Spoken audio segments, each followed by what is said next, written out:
दोस्तों नमस्कार।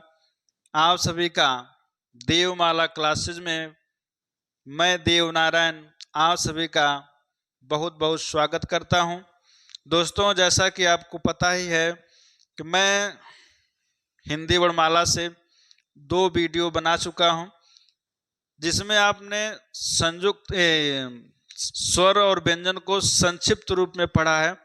और आज हम पढ़ने वाले हैं स्वर के भेद। किसके भेद पढ़ेंगे दोस्तों? स्वर के भेद पढ़ेंगे। बहुत ही महत्वपूर्ण टॉपिक है दोस्तों।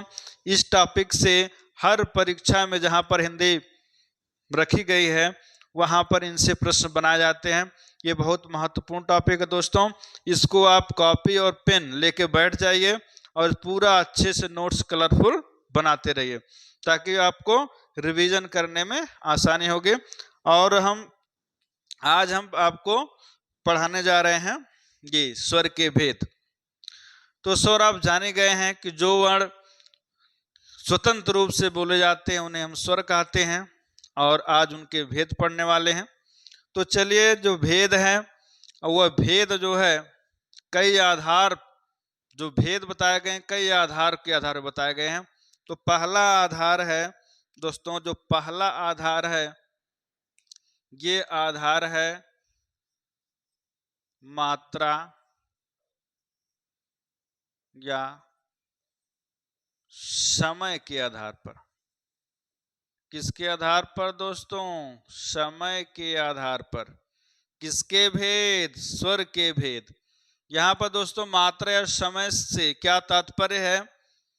दोस्तों आपको पता ही है कि जो स्वर हैं उसमें हर्ष स्वर हैं, दीर्घ स्वर हैं और प्लुत स्वर हैं।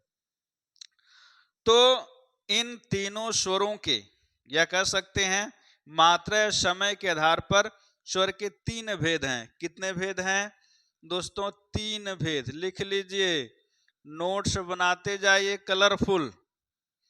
जैसे कोई स्त्री आभूषण पहनी हो, लाली लिपस्टिक लगाई हो, तो क्या करेंगे आप?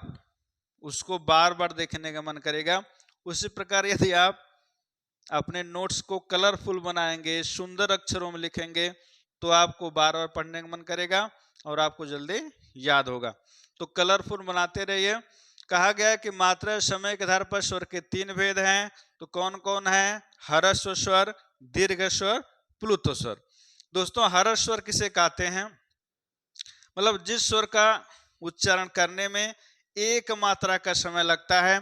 दोस्तों आपको पता होगा, एक मात्रा नहीं पता है तो सुन लीजिए।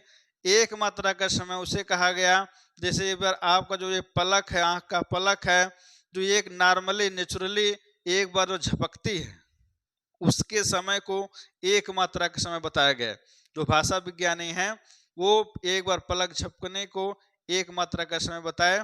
तो एक बार पलक झपकने में जितना समय लगता है उतना ही समय हर्ष स्वर को बोलने में लगता है दोस्तों।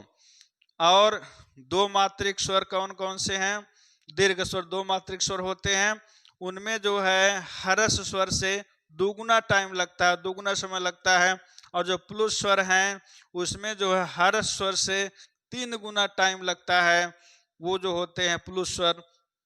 और जो प्लुत स्वर होते हैं उनका प्रयोग अक्सर जो है उच्चारण करने में कर सकते हैं या संबोधन करने में कर सकते हैं।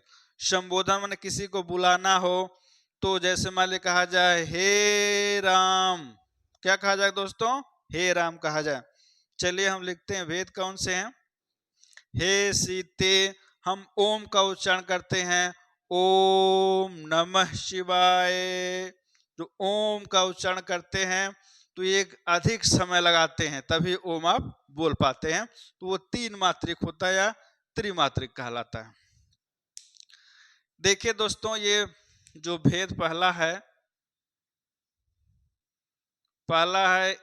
जो एक मात्रिक है,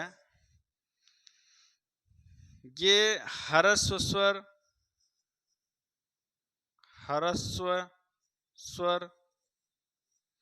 हर्ष स्वर को कई नाम से जानते हैं। जैसे नाम अलग अलग नामों से जानते हैं, उसको आप जानते रहिए, प्रश्न बनाए जाते हैं दोस्तों यहीं से।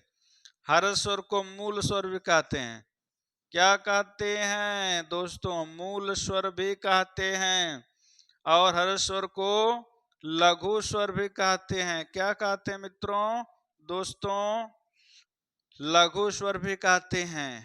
और इसको एक मात्रिक स्वर कहते हैं। कौन सा स्वर कहते हैं? एक मात्रिक स्वर कहते हैं। ठीक है दोस्तों। अब ये वर्ण कौन कौन से हैं? हर्ष स्वर, तो हर्ष माने छोटा होता है, तो छोटा आ, छोटी ई, छोटा ओ और ई। संख्या कितनी हो गई? 4 हो गई। ठीक है दोस्तों। अब है दूसरा भेद है दीर्घ स्वर। दूसरा भेद है दीर्घ स्वर। नोट करते जाइए दोस्तों, मित्रों नोट करते जाइए। दीर्घ स्वर, देखिए दीर्घ स्वर को भी कई नामों से जानते। जैसे कौन कौन से नाम हैं? जैसे संयुक्त स्वर, संयुक्त स्वर, गुरुवर्ण, गुरुवर्ण, गुरु नहीं गुरुवर्ण, और संध्य स्वर भी कहते हैं। क्या कहते हैं? संध्य स्वर। यहां लिख दे रहे हैं संध्य स्वर। और इसको कहते हैं द्विमात्रिक स्वर भी कहते हैं। क्या कहते हैं दोस्तों? द्विमात्रिक स्वर भी कहते हैं। अब देखिए कौन कौन से वर्ण हैं। तो हो जाएगा दीर्घ आ, दीर्घ ए, दीर्घ ओ, ए, ऐ, ओ, औ। संख्या कितनी है मित्रों? तो संख्या इनकी है 7। पूछा दीर्घ स्वर कितने हैं? 7 हैं। हर्ष स्वर कितने हैं? 7 हैं। इसमें संयुक्त स्वर हैं, देखिए तो संयुक्त स्वर हैं ए, ऐ, ओ, औ। कैसे बनते हैं संयुक्त स्वर? कैसे बनते हैं मित्रों? तो छोटा आ को मिलाएंगे बड़ा आया मिलाएंगे। किसके साथ? छोटे ई के साथ, बड़ी ई के साथ। तो ये बन जाएगा ए। फिर आ को या बड़ा आ को ए के साथ मिला देंगे तो ये बन जाएगा आय। फिर मित्रों आ को या बड़ा आ के साथ छोटा ओ को या बड़ा ओ को मिला देंगे तो ये बन जाएगा ओ। इसके बाद मित्रों आ या आ के साथ ओ को मिला दिया जाए तो ये बन जाता है आओ। ठीक है मित्रों। तो ये संयुक्त स्वर पूछा जाए तो ये कितने हो जाएंगे? 4 हो जाएंगे। किस आधार पर बताया गया दोस्तों? ये मात्रा या समय के आधार पर। अगला तीसरा भेद है प्लुत स्वर। कैसे स्वर? प्लुत स्वर या त्रिमात्रिक स्वर। त्रिमात्रिक स्वर दोस्तों, जैसा कि हमने बताया कि किसी का संबोधन करना हो, ओम का उच्चारण करना हो तो 3 मात्रा का समय लगाते हैं, इसलिए इसको त्रिमात्रिक स्वर कहते हैं। तो जैसे हे राम, ठीक है दोस्तों, खींच करके बोलना पड़ता है। जैसे कहा जाए ओम, ठीक है। तो किसी का संबोधन करना हो, ओम का उच्चारण करना हो तो थोड़ा से खींच करके बोलना पड़ता है, इसमें समय ज्यादा लगता है, इसलिए इसको हम कौन सा स्वर कहते हैं दोस्तों? प्लुत स्वर कहते हैं। इसके बाद हम पढ़ने वाले हैं उत्पत्ति के आधार पर। किसके आधार पर? उत्पत्ति के आधार पर स्वर के भेद। तो दो भेद बताए गए हैं मित्रों। कितने भेद? दो भेद बताए गए हैं मेरे दोस्तों। कौन कौन से बताए गए हैं? तो ये दोनों भेद हैं। पहला है मूल स्वर। मूल स्वर का मतलब होता है कि मूल स्वर यही हैं, इन्हीं से और स्वर बनाए गए हैं, इन्हीं से और स्वर बनाए गए हैं, इसीलिए मूल स्वर कहते हैं उत्पत्ति के आधार पर। कौन है? अ, ए, ओ, री। कितने वर्ण हैं? 4 वर्ण। दूसरा भेद है दोस्तों संधि स्वर। संधि स्वर, ठीक है। और दोस्तों संधि स्वर को दो भागों में बांट के पढ़ते हैं। संधि स्वर को इधर दीर्घ स्वर अलग कर देते हैं और संयुक्त स्वर को अलग कर देते हैं, ठीक है दोस्तों। अब देखिए जो दीर्घ स्वर हैं ये कैसे बने हुए हैं दीर्घ स्वर। जैसे देखिए कहा जाए छोटा मिलाए फिर छोटा मिलाए तो क्या बन जाएगा? बड़ा आ हो जाएगा, दीर्घ आ। छोटी मिलाएं छोटी मिलाएं तो कौन ही बन जाएगी? दीर्घ ही बड़ी। छोटा उ मिलाएं फिर छोटा उ मिलाएं तो क्या बन जाएगा? बड़ा उ बन जाएगा। तो ये दीर्घ स्वर है। कितने हैं दीर्घ स्वर? 3 हो गए, ठीक।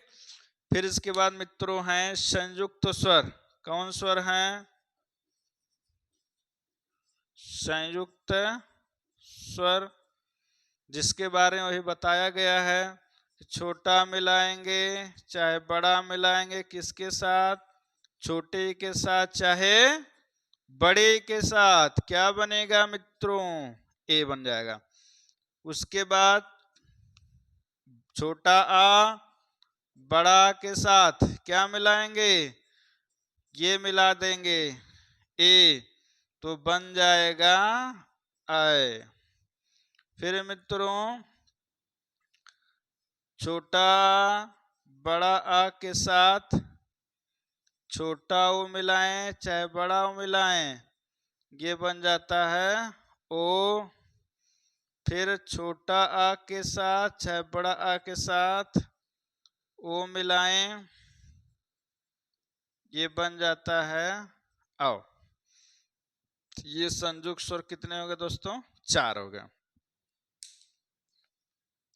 तो उत्पत्ति के आधार पर स्वर के 2 भेद हो गए, मूल स्वर और संधि स्वर हो गए। इसके बाद हम पढ़ने वाले हैं हमारे दोस्त, बस आप साथ दीजिए,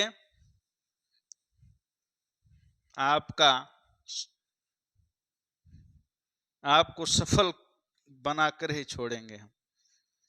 टारगेट रखे हैं कि हिंदी में आपका एक प्रश्न भी गलत ना हो।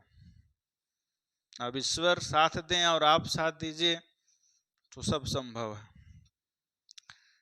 इसके बाद हम पढ़ते हैं दोस्तों एक शब्द यहाँ पे लिख लीजिए, एक नोट करके लिए, बहुत इंपॉर्टेंट चीजें हैं, कुछ रहस्य की बात हम बताने जा रहे हैं मित्रों कि छोटी ई बड़ी ई और री कैसे वर्ण है? स्त्रीलिंग वर्ण है। स्त्रीलिंग वर्ण है। स्त्रीलिंग वर्ण है। छोटी ई बड़ी ई और री कैसे वर्ण है? स्त्रीलिंग वर्ण है। इसके बाद हम पढ़ने वाले हैं उच्चारण के आधार पर स्वर के भेद। उच्चारण के आधार पर स्वर का भेद। तो 3 भेद बताए गए हैं। कितने भेद? 3 भेद, या कह सकते हैं 3 नहीं दोस्तों 4 भेद बताए गए हैं। 4 भेद बताए गए हैं। पूछा जाए कि उच्चारण के आधार पर कुल कितने भेद हैं तो 4 भेद हैं। अब कौन कौन से हैं? 1, 2, 3, 4। कौन कौन से हैं? विपरीत, विपरीत स्वर,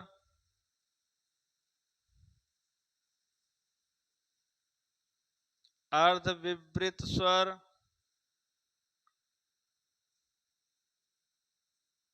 अर्ध विपरीत स्वर, फिर है संवृत स्वर, और फिर है अर्ध संवृत, अर्ध संवृत स्वर। तो दोस्तों पहले इसको समझ ले है क्या? विपरीत उच्चारण के आधार पर, जैसे कहा जाता है कि जब हम किसी स्वर का उच्चारण करते हैं तो सभी स्वरों का उच्चारण करने में जो उच्चारण करते हैं मुख से, तो मुख जो होता है एक समान नहीं खुलता है। जिसमें ज्यादा खुलता है मुख, जिसमें मुख ज्यादा खुलता है दोस्तों, जिसमें ज्यादा खुलता है वो विपरीत स्वर कहलाता है। क्या कहलाता है? विपरीत स्वर। जैसे आ बोल के देखिए, आ बोलेंगे, जब तक बड़ा समूह नहीं बाएंगे तब तक आ को नहीं बोल पाएंगे। उसके बाद दोस्तों है अर्ध विपरीत। अर्ध माने आधा, मतलब पूरा मुंह नहीं खोलेंगे, आधा मुंह खोलेंगे, तब हम बोलेंगे तो अर्ध विपरीत स्वर उच्चरित होंगे।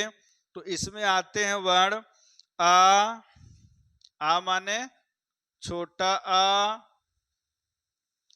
ए, ऐ, और जो आगत है, क्या है? इसको आगत स्वर बोलते हैं। ये कैसे स्वर हैं? अर्ध विपरीत स्वर हैं। इसमें मुख आधा खुलता है। इसके बाद है संवृत स्वर। संवृत का मतलब होता है इसमें मुख जो है बहुत कम खुलता है, संवृत में कम खुलता है। इसमें कौन वर्ण आते हैं? जैसे आ जाएंगे आपके छोटे ए, बड़े ए, छोटा ओ, बड़ा ओ। ठीक है दोस्तों, बोल के देखिए, ई, ऊ, बोल के देख लीजिएगा, कंफ्यूजन आपका समाप्त हो जाएगा। बिना बोले आप विश्वास मत करिएगा। और आप जानते हैं किसी पे भरोसा नहीं करना चाहिए बिना जाने पहचाने। तो बिना जाने पहचाने मतलब इनको जान लीजिए। कैसे जान लेंगे? बोल करके। कैसे जानेंगे? बोल करके। तो ई, ऊ आपके संवृत स्वर हो गए।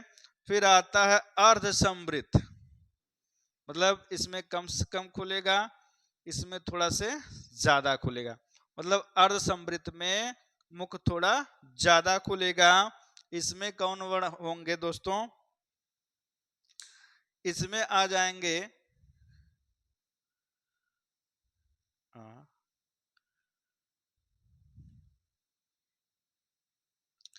दोस्तों, ये देखिए तो अर्ध विपरीत है। इसमें ए को नहीं रखा जाएगा, इसमें आ जाएगा बस केवल अ, ऐ, औ। इसको थोड़ा सा बना लीजिए। यहाँ पे कौन कौन आ जाएंगे? अ, ऐ, औ और आगत स्वर। ठीक। इसके बाद देखिए इसमें क्या अर्ध खुलते हैं। अर्ध खुलेंगे, जैसे बोलिए ए, और कौन छूटा हुआ है? ओ। अर्ध संवृत स्वर हो जाएंगे। क्या हो जाएंगे दोस्तों? अर्ध संवृत स्वर हो जाएंगे। परीक्षा में प्रश्न पूछा जाएगा आपसे कि जो बड़ा आ है वो कौन सा स्वर है? विपरीत है, अर्ध विपरीत है, समृत है, असमृत है? तो क्या होगा दोस्तों? विपरीत होगा। तो जो वर्ण है उनको उसी में याद कर लीजिए। अर्ध माने होता है थोड़ा कम खुलना या आधा खुलना। अ, ऐ, औ, आ। ठीक है। समृत माने होता है कम खुलना। ई, उ बोल के देख लीजिए। और असमृत होता है कि थोड़ा से ज्यादा खुलना, मतलब समृत में कम खुलना, समृत से थोड़ा सा ज्यादा खुलना असमृत होता है। इसमें होते हैं ए और ओ होते हैं। ठीक है दोस्तों, इसके बाद हम पढ़ेंगे जिह्वा स्थान के आधार पर। किसके आधार पर? जिह्वा स्थान के आधार पर।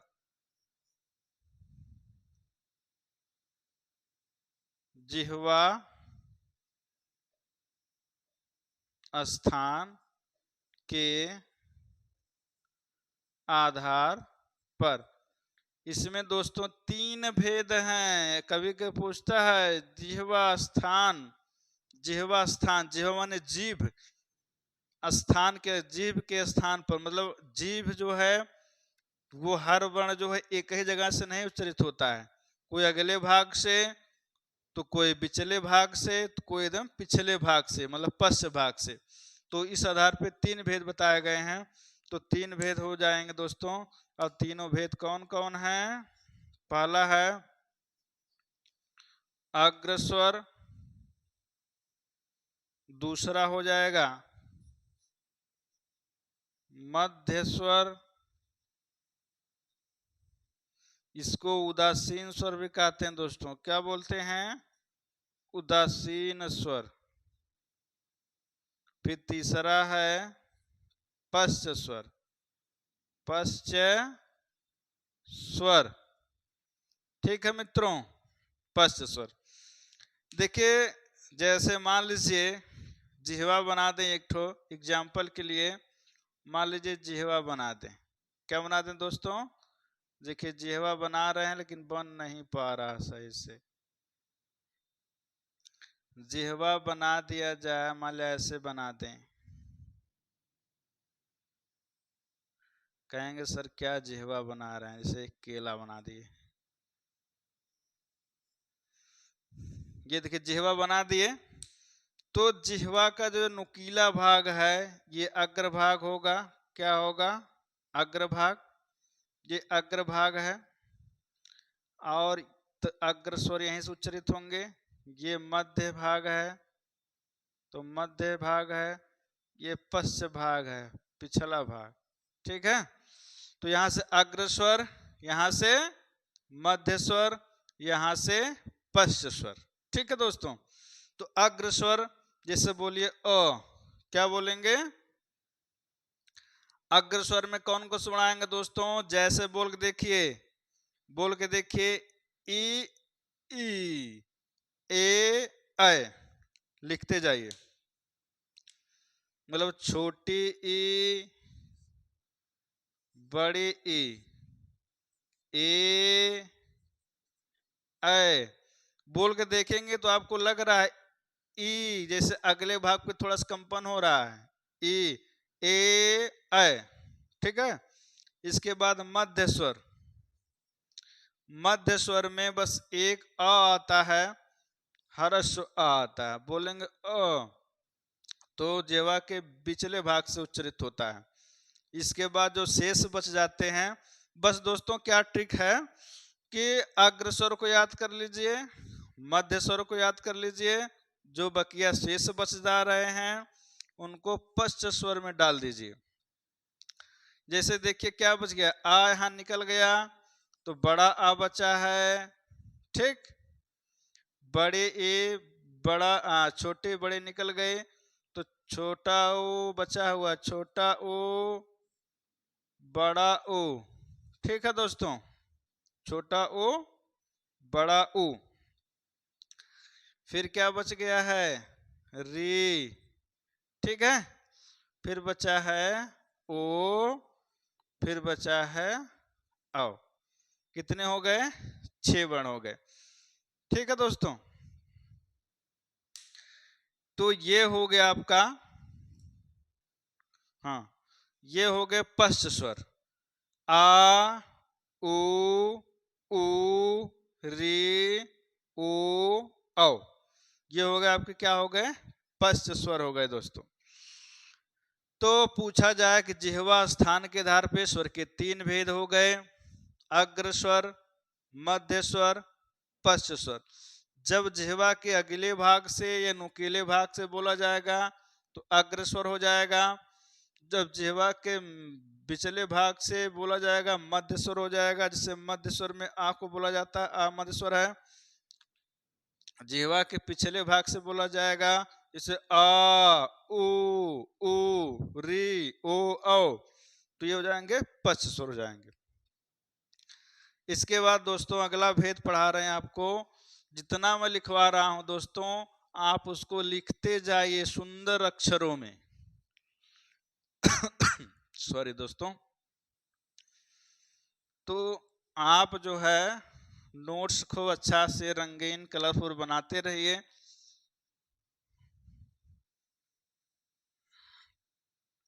इसके बाद पढ़ेंगे नाक एवं मुंह से निकली हवा के आधार पर। अगला भेद है नाक एवं मुंह से निकली हवा के आधार पर। किसके आधार पर? हवा के आधार पर। दोस्तों कुछ ऐसे वर्ण हैं स्वर जिनका उच्चारण करने में मुख से या नाक से जो हवा है वो किसी में ज्यादा निकलती है, किसी में कम निकलती है, कह सकते हैं।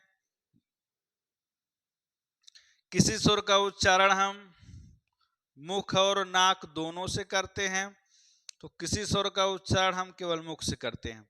तो इसमें दो भेद बताए गए। कितने भेद हैं मित्रों? दो भेद हैं। पहला है अनुनासिक स्वर।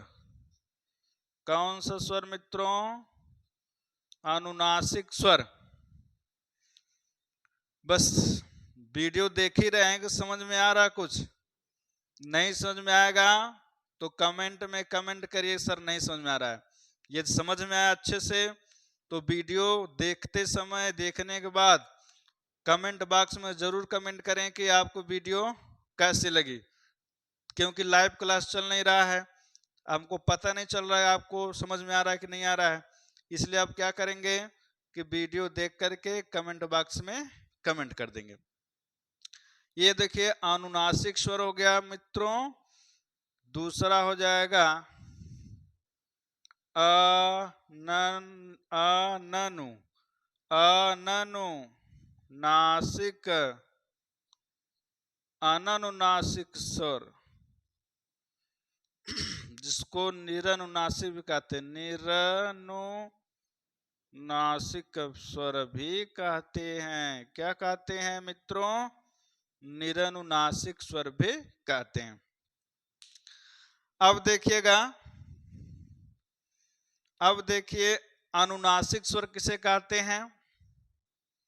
अनुनासिक मतलब जिस स्वर का उच्चारण हम मुख और नासिका, जैसे बोलते हैं मुख और नासिका दोनों से करते हैं, वो कहलाते हैं अनुनासिक स्वर। क्या कहलाते हैं? अनुनासिक स्वर। जैसे देखिएगा, जैसे देखिएगा ठीक। जैसे देखिए आप पे चंद्र बिंदु लगा दीजिए।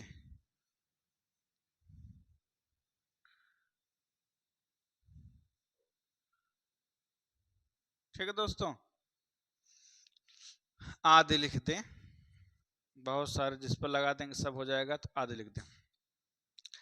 मतलब जिन स्वर का उच्चारण हम मुख और नासिका से करते हैं उसको हम अनुनासिक स्वर कहते हैं। जैसे ञ, ञ, ङ, ङ, ऐसे यहां तक बोलते समय हम करते हैं। कुछ लोग तो नाक से ही बोलते हैं, और जिसको गांव में लोग नकबोलन बोलते हैं उनको चिटकाते हैं नकबोलन नकबोलन कह के। तो उनकी बात हम नहीं कर रहे हैं, जो अच्छे से बोलने वाले उनकी बात कर रहे हैं। यदि मुख और नासिका दोनों का सहारा लिया जाए तो हो जाता है अनुनासिक स्वर। उदाहरण दिया जाएगा, ये हो गया जैसे अब यही लिखा गया है ना, देखिए नाक लिखा गया है ना, क्या लिखा गया? नाक लिखा गया है। तो इसमें ना में क्या मिला हुआ है? ना में जो आ मिला हुआ है, क्या लगा हुआ है? चंद्र बिंदु। और जो मुंह है, लिखा गया है, ये जो मुंह में ऊ के ऊपर लगे चंद्र बिंदु। तो नाक मुंह जब आप बोलेंगे तो क्या बोल लेंगे बिना नाक की सहायता लिए? नहीं बोल पाएंगे। तो मुख और नासिका का सहारा आपको लेना पड़ेगा। इसके बाद अनानुनासिक स्वर है जिसको निरनुनासिक कहते हैं। अनानुनासिक इसका मतलब होता है अनधन अनुनासिक। अन माने नहीं, अन माने नहीं, मतलब जिसमें नाक का हम सहारा नहीं लेते हैं। निर माने भी नहीं होता, निषेध का बोध कराता है। तो कह सकते हैं जिन स्वरों का उच्चारण करने में केवल मुख से करते हैं, नासिका का सहारा नहीं लेते हैं, उसे निरनुनासिक या अनानुनासिक स्वर कहते हैं। जितने जितने सादे स्वर हैं सब कैसे स्वर हैं? अनानुनासिक स्वर हैं। जैसे देख लीजिए, जैसे कहा जाए अ, बोल के देखिए, क्या नाक का सहारा ले रहे हैं? नहीं ले रहे हैं। बड़ा आ, ए, बड़े ए, ओ, बड़ा ओ, आ। जितने स्वर सादे स्वर हैं इस पर चंद्र बिंदु नहीं लगी है, उनको बोलने के लिए आपको नाक की जरूरत नहीं पड़ेगी दोस्तों। तो ये हो गया दोस्तों। इसी में हम आपको बता दे रहे हैं अयोगवाह को जो है, जो अयोगवाह है, कितने हैं दोस्तों अयोगवाह? आपको बताए थे हम कितने हैं? दो हैं, दो हैं। कौन कौन से हैं? अंग और अह, ठीक है। इन्हीं अंग को अनुस्वार बोलते हैं। क्या बोलते हैं मित्रों?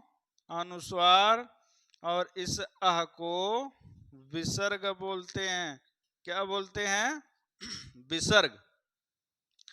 और आपको बता दें, अनुस्वार और विसर्ग का प्रयोग स्वर के बाद ही होता है। किसके बाद होता है?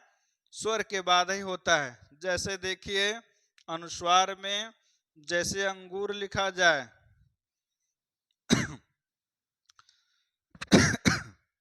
थोड़ा सा पानी पी लें दोस्तों, गला।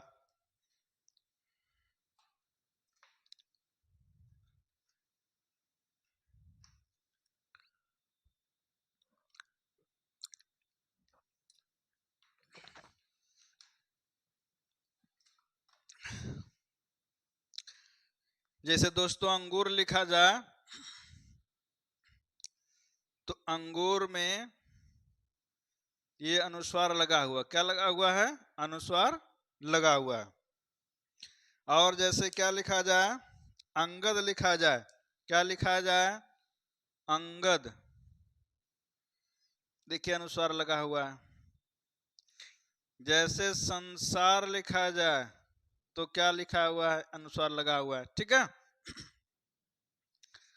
अनुस्वार जो होते हैं स्वर पर लगते हैं। किस पर लगते हैं? स्वर के ऊपर लगते हैं, स्वर के ऊपर। यहाँ पे आपको लग रहा है कि सा के ऊपर लगा है, तो गलत है। सा के ऊपर नहीं लगा है। जैसे वर्ण विच्छेद करेंगे हम, जब हम इसमें आ को निकाल देंगे तब देखने आपको दिखाई देगा कि किसके ऊपर लगा है? स्वर के ऊपर लगा है। उसी प्रकार जो विसर्ग होते हैं ये भी किसी स्वर के बाद ही आते हैं। जैसे रामः, जैसे बालकः। ठीक है मित्रों।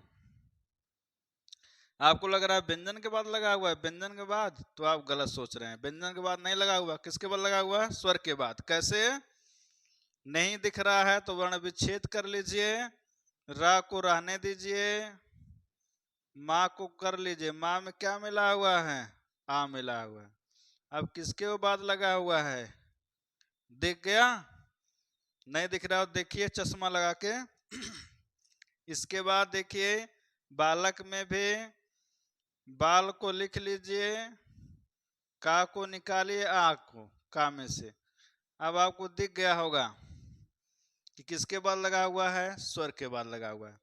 जो विसर्ग होते हैं वो स्वर के दाहिने तरफ लगते हैं और जो अनुस्वार होते हैं वो स्वर के ऊपर ही लग जाते हैं, स्वर के ऊपर ही लग जाते हैं।